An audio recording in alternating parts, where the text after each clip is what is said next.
You know how if someone is on their sixth wife, they're probably doing something wrong in the dating department? Well, I feel the same way about people who think a Minecraft world is meant to be played for 2 to 3 weeks max. Yes, I am married to my long-term survival world, and since the beginning, I've wanted it to be the forever world, and so how did I succeed at exactly that? Hello, I'm ABX Toycat, and I want to start this video by reminding you that Minecraft never runs out of goals. If someone has told you that after you defeat the Ender Dragon, the only thing left to do is building giant castles, they are entirely wrong. Here's a goal I had recently. I wanted to get Minecraft Bedrock's exclusive rare arrows, and so I did exactly that. I turned my Fletcher basement into one that had substantially more villagers, knowing that eventually one of those villagers would be willing to trade me sticks for emeralds, which I could then give right back to them to get Wither 2 arrows. This is a goal, a great example of one that gives me admittedly a niche reward, but it was something that took me a couple of hours of work, but I get something very fun in exchange. But this is the basic formula for any goal in Minecraft, and it's the most important thing you're going to hear from this video or any other talking about the subject. You need to have a goal in your Minecraft world, and it can be as niche as finding a rare or weird item, but it can also be something as simple as, oh yeah, there's a mob in Minecraft that you might want to collect or keep as a pet,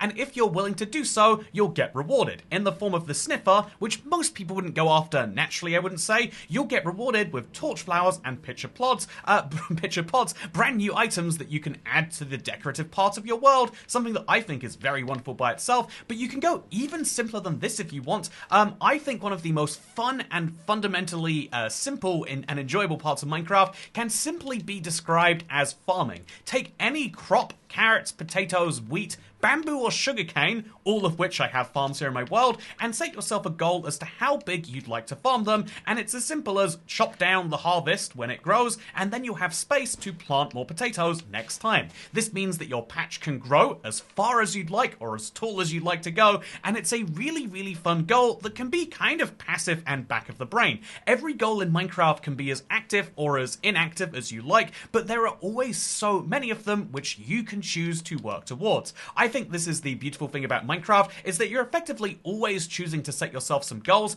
And some of those goals will have really weird outcomes. I figured it'd be fun to take an above ground mountain and cover it in deep slate, and honestly, every time I look at it, I go, well, it's interesting, but also like, was it worth the effort? Maybe not. Was it worth the effort of me taking this biome and covering it in savanna trees, even though it's a plains biome? I think it's an interesting look, and it's an example of how, yes, every single time you set yourself a goal, you might end up achieving it and then not liking the result, but you should also appreciate that it did take you some time. Another fun example of this, in my opinion, would be how in my world, I have this joke about how greater than 99% of Toycat subscribers, or rather, greater than 99% of house fires have people who aren't Toycat subscribers. Therefore, yeah, and that's an entirely true statistic. You can fact check it if you like. But what's interesting is, therefore, what if I made this a little joke in my world? I even kept progress pictures as I went around, and as you can see, like the little steps in between here. But now I have this fun map which I can take to any part of my world, and which is represented in the real world right there.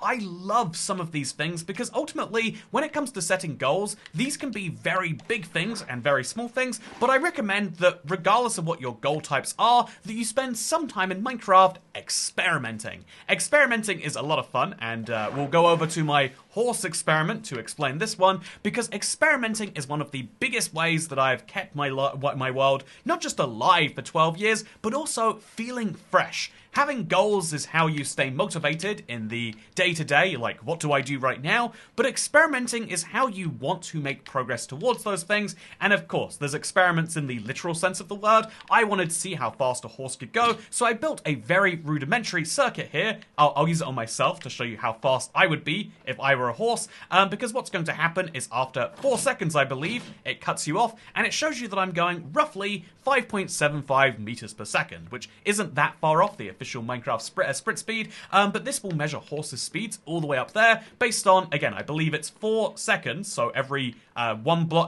blocks that you travel in 4 seconds would be 1 block per second. So if you travel, say, 12 blocks, you'd be going 3 meters a second. It's a really basic scientific experiment, right? But it is also a surprisingly fun one. It's really easy to get redstone to take 4 seconds if you use the right repeaters here, but it's also, like I said, a very, very fun one to play around with. But it's not just horses the breeding of them, the jumping them, or anything else like that. This is just an example of one of the experiments. You can also experiment in terms of the visual form. Here is a half-filled lava bottle. I think the idea is really fun, but the reality just didn't quite match. And over there you can see I actually had a lot of fun doing something that I just decided to check out one day, which is what if I drained an ocean monument? So yes, ocean monuments are an underwater structure, but they brought with them sponges, and so what if I used those sponges to drain the area around them? This was one of the most fun projects I'd attempted at the time, and many people since have tried to do the exact same thing, and I think it's so cool whenever I see anyone doing something like this, because I love to see projects like this that inspire other people, and I love to see people who are... Also, wait, I have so many shulker boxes filled with endstone here, because obviously you can see that I drained my ocean monument, besides these very top chambers. That was kind of a fun process by itself. I drained the area around it, 90%. There's still a few areas missing that, I'll be honest, I kind of dumped on there. But you can also see that I then decided, like, wait, if I've got this area that looks like sand anyway, what if I surrounded it with endstone? And I'll be honest, I don't love the vibe of this one. If you turn down your render distance to minimum, it looks kind of cool, because you can look around it and you can see, like, oh, it feels like you're in a very flat end for some reason. But unlike making a flat regular land, making a flat end land just didn't feel satisfying or feel fun, so that's why I decided to scrap this one, and why I decided to mostly stop working on it. And that's something that I think is to some people you'd be like, oh, what a waste. How many hours did you put into this? And you don't want to know. Trust me when I say you don't want to know how long I spent on this. But ultimately, I think experimenting is how you keep things fun and fresh. Because for every one of these experiments I have, where, oh yeah, why did I do that? I have an experiment like this waterfall over here, where, for example, I just felt like, I have this corner of my world that right now just has like a sad river in it. What if I converted that sad river into a waterfall? It took an hour or two, sure, but it makes this really, really nice little setting that is underutilized, but which I really enjoyed by itself. I also used it for one of the fun things I hid in this map, because, yeah, I think that this is an example of an experiment which I enjoyed a great deal, and which many people, I think that having these experiments is something that is really essential to the progression of a world. And by the way, I think we should talk about progress as its whole own point. By the way, here's another experiment.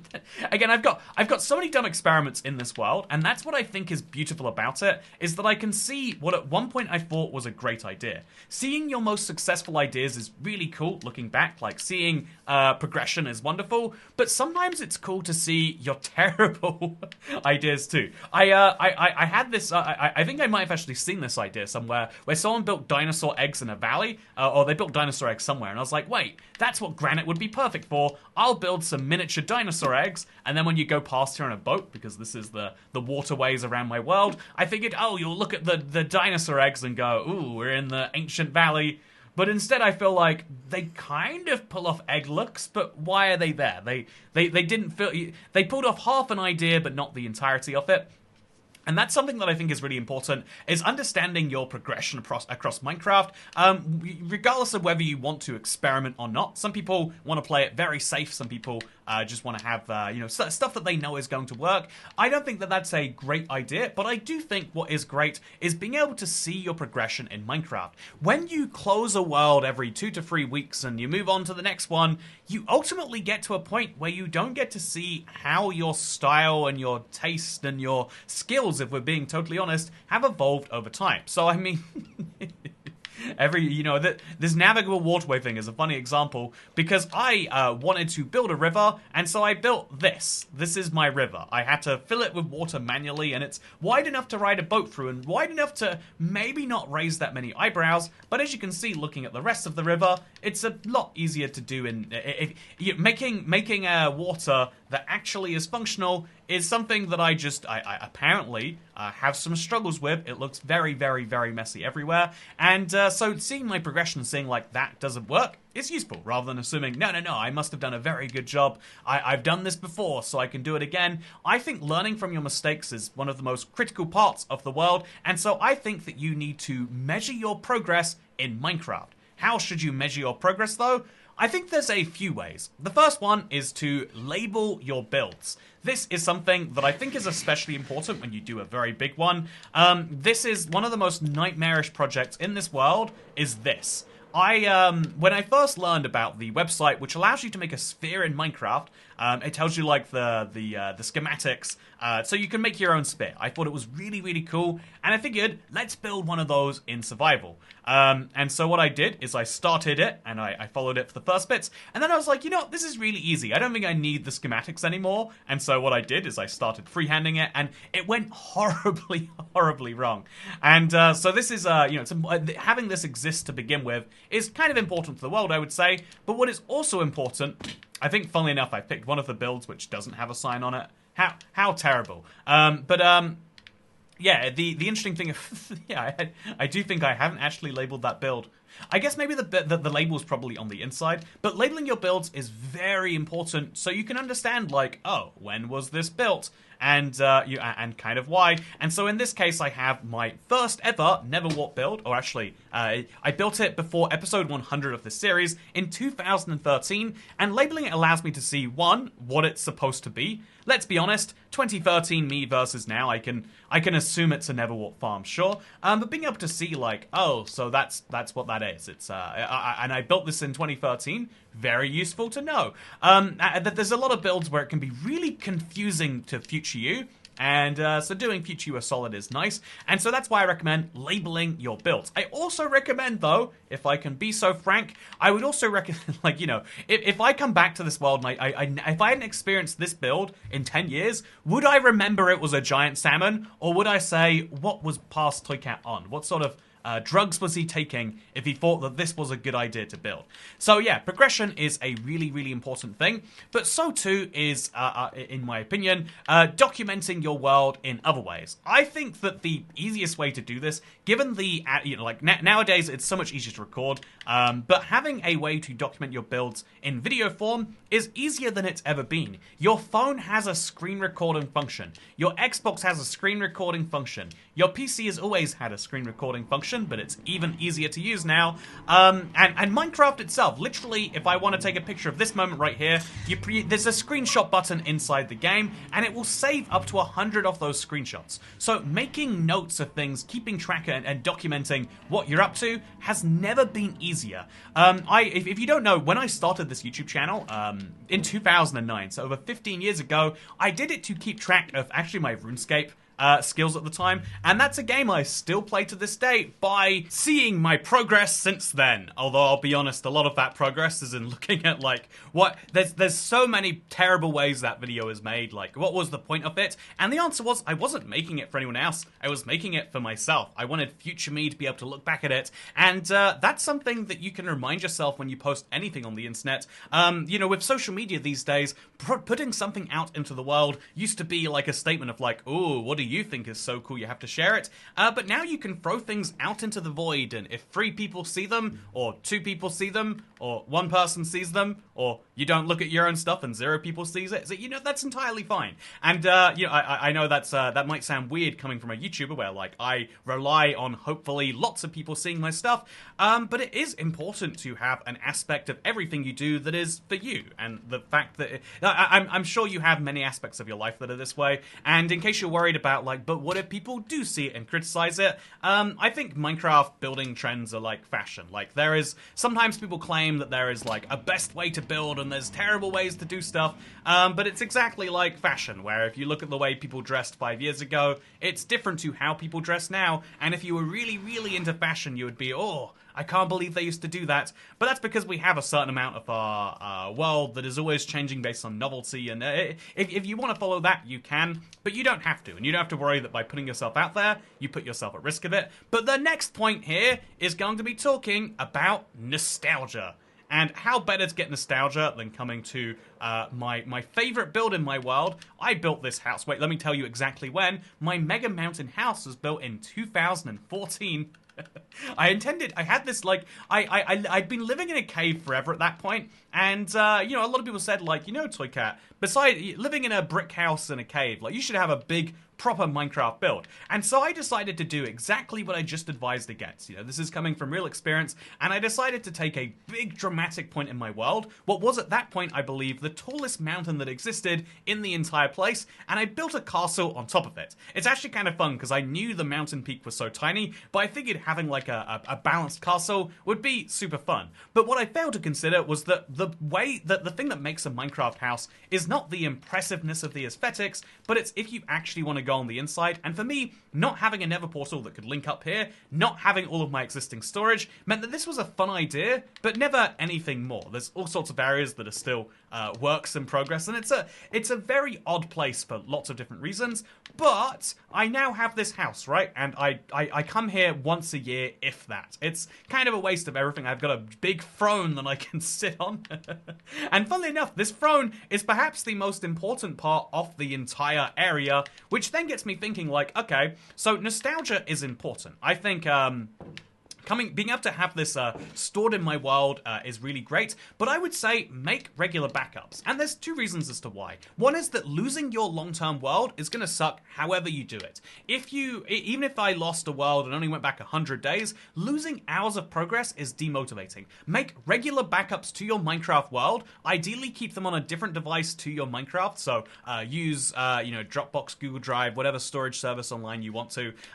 Store it on a USB stick somewhere. I don't care what it is, but keep your Minecraft backups separate to your Minecraft if you can. If you can't, just make regular copies and hope that you don't lose all your save data. There's two things that this allows you to do. One is you can look back at those old backups. I recently went back to my oldest ones from 2016. Super cool to see the world back then, was a reminder of what I'd done. But also, it allows you to say, oh yeah, look at this historic part of my world that hasn't changed since 2014. You know, actually, why don't I change it? Why don't I update this? Why don't I do the unthinkable and destroy my ugly build from before? Yeah, let's do that. I'm going to make a lovely spot here with a view out. You know, this is one of the most prime views in all of my Let's Play world, and I've been ruining it with an ugly wall that I can't see past. No, let's fix that right now. So what we're going to do is we're going to level up the ground here, so that way we're a bit closer to the wall. This seems like a good place to start. And then I'm going to use this as, again, let's make up the idea right now. I've been making a lot more videos which currently have like cinematic angles in them, and so when I'm talking about news, I have like a fake news anchor's desk. And so I brought myself some spruce stairs to make precisely that. Look at this. Woo, ooh, yeah. And then I'll put a desk. And that desk can be standing with this in the background. So then when I do the ceiling is still too low. This is like horrifically too low, actually. So then when I do my news, talking about, how pandas have just been added to Minecraft, or how, with the beacons are not as beacony as we'd like them to be. Whatever I'm talking about, I can do so just over here with this in the background. And as long as it doesn't snow here, which, might be a fun part of the video, now just like that, I've got that view. Except, you know what? It doesn't look like I'm inside a studio. It looks like I'm just standing somewhere. So we'll use the glass to make a thing like this. Wow, look at this. And wow, I've now made myself a studio that looks nicer. I'm going to level with you. I didn't come up with that idea on the spot. And here's something else I didn't come up with on the spot. But look at that, by the way. Just immediately, there's a slight improvement here, right? I've got this, and I could probably now afford to, put the ceiling back in. I hope that I have enough blocks to do it. If I don't, the good news is I have these spruce stairs, which will perfectly function, at least from the outside. That's not the way I wanted to do it. There we go. So we'll put one of those there and one of these over here. And hey, look at this. This is a beautiful build. Don't let anyone tell you it's not. Although I probably have to deal with this too. So let's put a staircase there. And wow, look at this. Now I can... No, this... Okay, perfect. Now I've got this slightly close-in view of myself in third person, where I can talk about things, and I can be like, oh, yeah, blah, blah, blah, blah, blah, blah. And what's also fun is I brought with me some lime concrete, because I also had the idea of okay, if this is my filming room, which is next to my big bed throne room anyway, why don't I do something else that's fun? And so I'm going to need to make a crafting table. I bet I have one around here somewhere. You know what, see, this is another fun feature of the world. I always need more crafting tables, and now you can see exactly why that is. But yeah, let's dig out this entire wall, shall we? And let's put back in its place a crafting table, at least somewhere, and then use that crafting table to make some lime concrete powder. This lime concrete powder can then be used to replace the rest of the wall, in fact, starting there. And we can make ourselves a little green screen so that we can, you know, like pretend we're in front of something that we're not. I have one of these in my world already, to be entirely fair and real with you, but having one of these right next to my... Oh, this isn't going to work. I'm not going to be able to put concrete powder there. It's just going to fall right through the ground. But yeah, having a little green screen here, and then combining it with some water, let's say, which I do thankfully have. So let's just have that flow, have this flow. And it means that, also then let's have that flow onto all of this. It means I'll be able to have a little space for my videos. And that's just me picking a use that I care about in my world. You can pick anything that you want for your world. Any build that you want, any experiment you'd like to do, play around with it. And in this case, the reason I'm talking about it is because, yeah, you might have a part of you that's like, I should never mess with my old builds, but I actually recommend, although you should keep a lot of them, like, don't ruin something just because you think to yourself, like, oh, yeah, I could have done this so much better. I'm embarrassed of how it is now.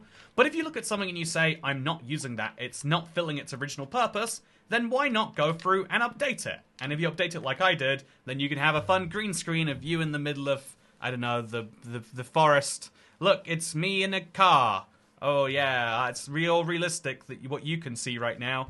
And yeah, this is only possible thanks to the magic of deciding to be creative. Not on the spot. I brought all the resources with me. I was worried I would get here and I would have an idea, and then I wouldn't be able to do it with just the spruce planks around me because I have no storage on this side of my world, and I just think it's a real tragedy. But yeah, I think going around and just like adding some extra uses or making your world slightly nicer is something that I actually find to be relatively cathartic. If I could give a piece of advice that I think might be useful for anyone who does have a long-term world, just going around and making some improvements here or there is something that feels like you should never do it. You've always got like things to do, but the micro improvements can sometimes be the most important ones. I think, yeah, actually, weirdly enough, I think that's one of the most important pieces of advice, is that even though you should set yourself goals, I think sometimes, like, over-planning things and having an over-rigid world is one of the worst things you can do, and a great example of what not to do for this video, because, you know, I used to have this very messy mountain right out in front of my house,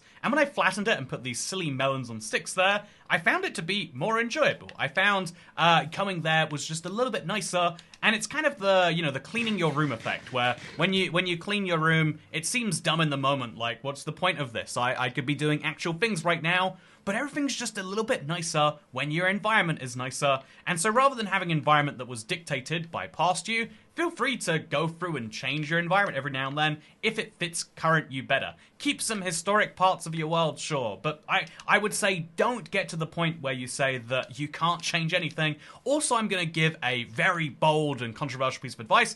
Don't use a texture pack. I have been playing for all of these years in vanilla, not because I think that vanilla is the best version of the game, although it is. Let's be honest. Like, who's going to have better Minecraft textures? The people who work on Minecraft, or some guy who thinks that the poppies would look better if they flowed in the wind or whatever. But more seriously than my poor criticism of texture packs, I think it is worth saying that a texture pack, when you build Minecraft stuff in any texture pack, vanilla included, it starts to look best and most natural in that texture pack. And so the inevitable thing about people who use textures, and yeah, it's ironic given what we do for our intros and stuff sometimes, but they're really, really impressive in the moment, but they tend to lose interest over time.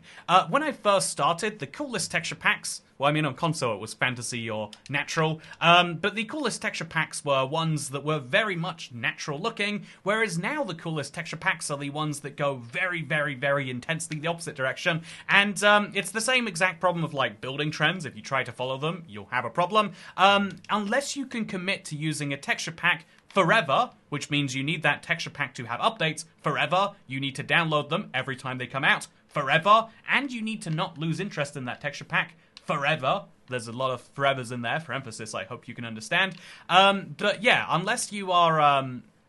I think that unless you're 100% willing to just do all of that forever, a texture pack probably isn't right for you. One of the easiest and simplest things I could say is don't don't go and, you know, download a bunch of texture packs. I would also say, okay, hot take here is I'm gonna say I'm gonna go on record and I'm gonna say that you should not purge chunks from your world.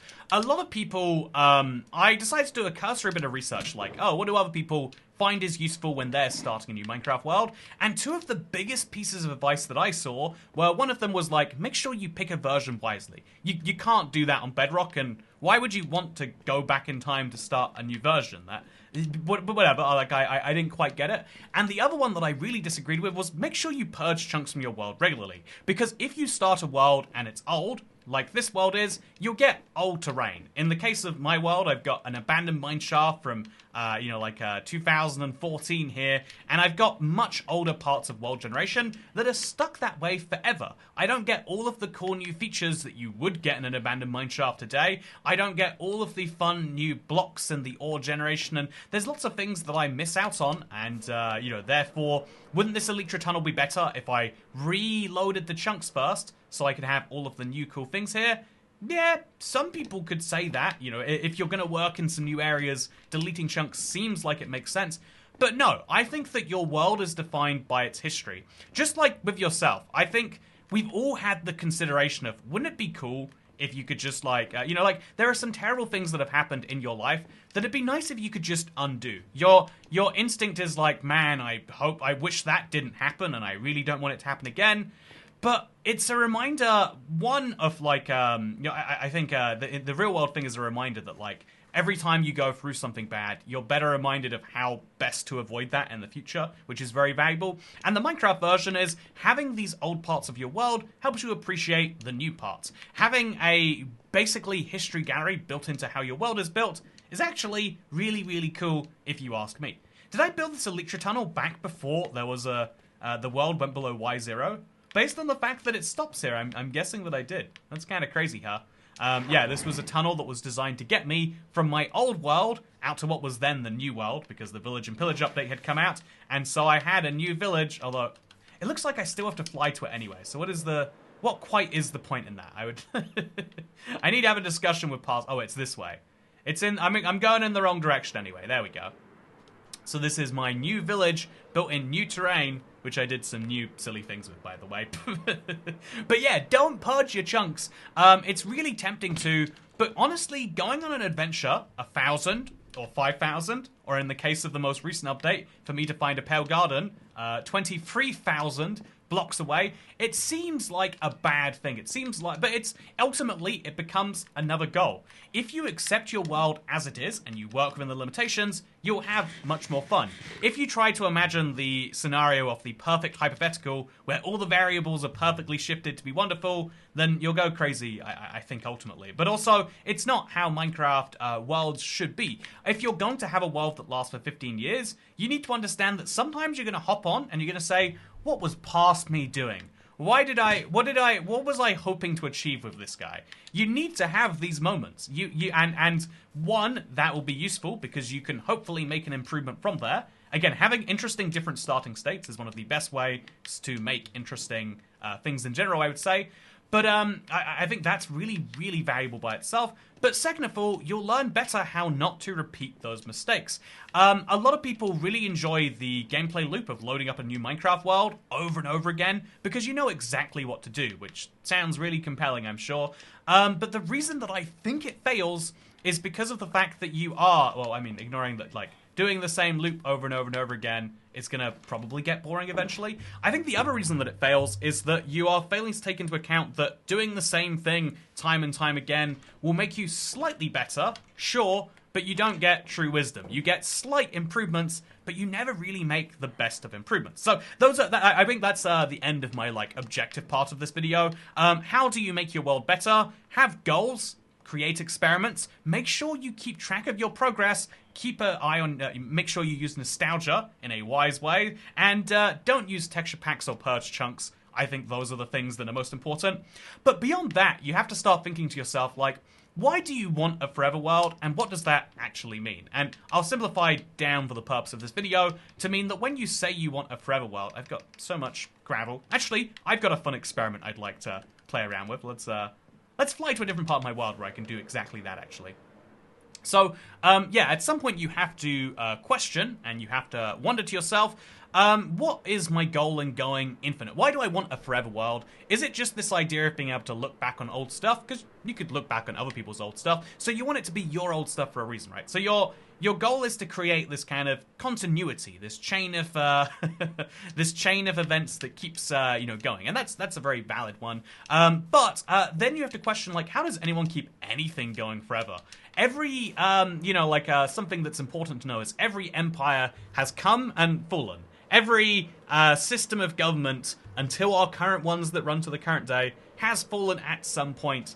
Every business that has ever been started, at least for the last in the last 1,000 years, has eventually come to end, right? The world's oldest company recently filed for bankruptcy, I think. But there's a lot of interesting cases of, like, yeah, keeping things alive for a long time is hard, because not only do you have to deal with the passage of humans and the fact that we're very fickle, in the same way we change fashion trends every couple of years, we also change our, like, fundamental desire trends. I mean, what is the fact that social media didn't exist 15 years ago in its broad sense? Man, that might actually be incorrect at this point. 20 years ago, the number of things now that exist so you can have a cool thing to post about seems really depressing to anyone who's like, oh man, that's not how it used to be. So I'm gonna make a cool thing that's deliberately going to be triggered off if you want to do it for anyone joining the world. But so yeah, my it seems really for a lot of people, like, depressing, but also I look at that and I say, like, nah, that is the fact that there are some experiences that exist so you can share them on social media is a bummer, but it's something we've always had. It's a reinvention of a value that has always existed. We like to show people the things that we are doing, and we like to signal that we are doing things quite a lot. Maybe a problematic amount, but that's a different problem for a different time. And so in Minecraft, you have to think about the same thing. Like, your desires on a day-to-day basis are going to change. That's just inevitable. I'm sorry to say, but there's not really a way around that. Like, you, as time goes on, your aims and your goals from a Minecraft world are going to change, but how do you keep it so that you want to stay on the same world? My answer to that question is, I make it so that every day I load up my Let's Play, I feel like there is something there for me to do, and that I'm not locked into the last project I set myself. It's kind of the weird thing in that, like, setting yourself big goals is how you get yourself playing day to day, but if you want yourself playing year to year, you have to think about, like, what if I get bored of a goal, or I change a goal, or I want to mess up something from the past entirely? I think being permissive with yourself and understanding what it is that you actually will allow yourself to do is one of the most important parts of that, is being able to... So, for example, right here, right now, I'm taking apart my world that I previously set aside for building a giant island at sky height. I put all of this cobweb here, all of these scaffolding here, and I built an island at the very top there.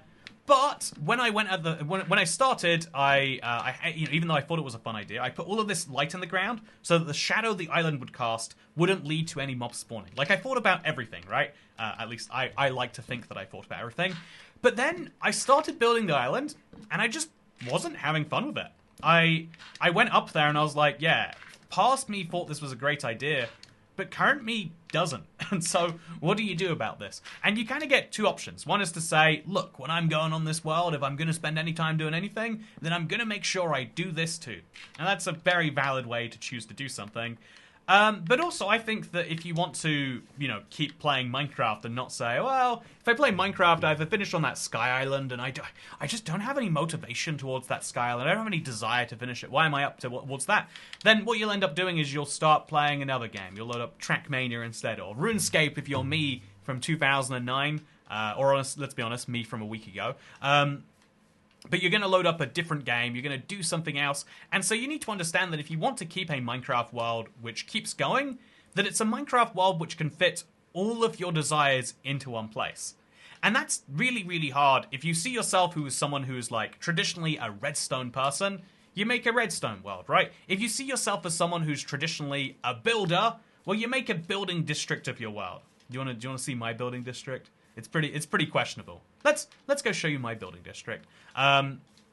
But you make, you know, like, having a, rather than saying your world is going to be the best collection of buildings ever, you say, yeah, here is an area of my world which is dedicated towards the things that I basically need for survival. Spawn building, sky rail, an anvil for all my enchantments, a weird place for my cursed builds, and then all my decorated pots and my museum are just at the end there. Having all of this in one little cozy area is nice, but then all I have to do is hop into my nether and walk, I think it's like 70 blocks away, and I can go to an entirely different place that I built 2 years in because I wanted a fresh start, but I wanted to do it in my same world.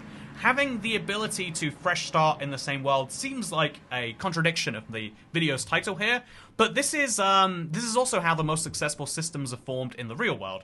Don't say to yourself, oh yeah, the way we have a successful system is exclusively and only by if that system survives forever. You say your system needs to take into account that people will want changes.